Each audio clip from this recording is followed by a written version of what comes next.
নমস্কার বন্ধুরা, 12ই আগস্ট আপনার চলছে অমাবস্যা।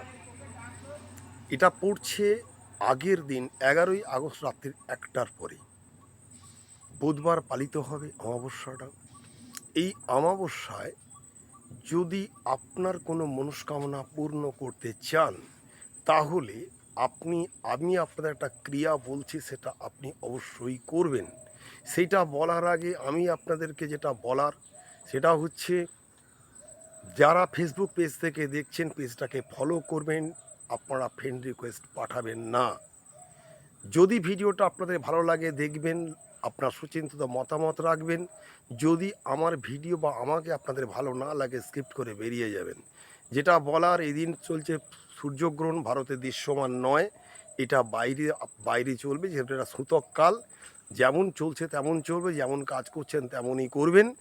আপনারা যেটা করবেন, এই অমাবস্যা থেকে 27শে আগস্ট পর্যন্ত ভোলানাথ শিবের পুজোটা করবেন। কি দিয়ে বলুন তো? যা দিচ্ছেন দিয়ে করুন। তার সঙ্গে আপনারা 9টা ফুলওয়ালা লবঙ্গ দিয়ে রেগুলার 27শে আগস্ট পর্যন্ত করুন। যারা পারদ শিবের পুজো করছেন, মন্ত্র আলাদা, কমেন্টসে জানাবেন, আমি মন্ত্র বলে দেব।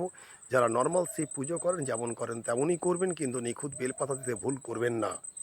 নিখুঁত বেলপাতাটা অবশ্যই দেবেন, নাটিটা কেটে দেবেন। প্রত্যেকে ভালো থাকুন, আনন্দ থাকুন। নমস্কার, ধন্যবাদ।